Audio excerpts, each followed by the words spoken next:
आप सभी को राधे राधे। क्या आप जानते हैं कि भगवान श्री कृष्ण का स्वरूप जगन्नाथ जी जैसा क्यों हुआ? आखिर ऐसा क्या हुआ था कि स्वयं भगवान प्रेम में पिघल गए? आइए सुनते हैं इस अद्भुत रहस्य की दिव्य कथा।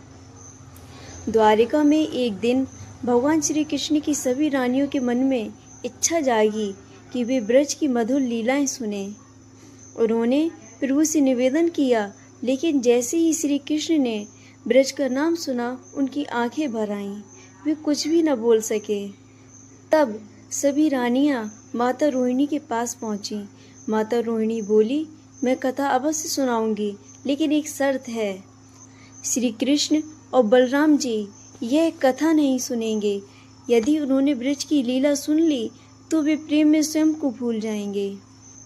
द्वार की रखवाली का दायित्व कृष्ण जी की बहन सुभद्रा जी को दिया गया और भीतर कथा आरंभ हुई।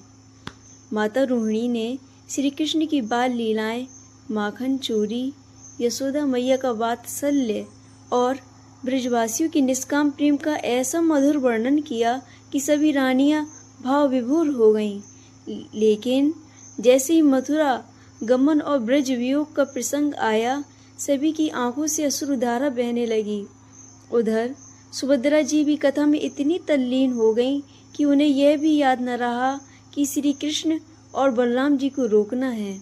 उसी समय श्री कृष्ण और बलराम जी वहां आ पहुँचे।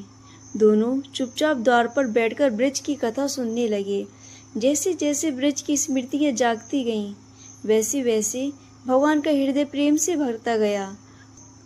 उन्हें नंद बाबा, यशोदा मैया, अपने ग्वाल बाल और ब्रजवासी याद आने लगे। और फिर प्रेम की वह अद्भुत अवस्था आई कि स्वयं भगवान का दिव्य स्वरूप बदलने लगा।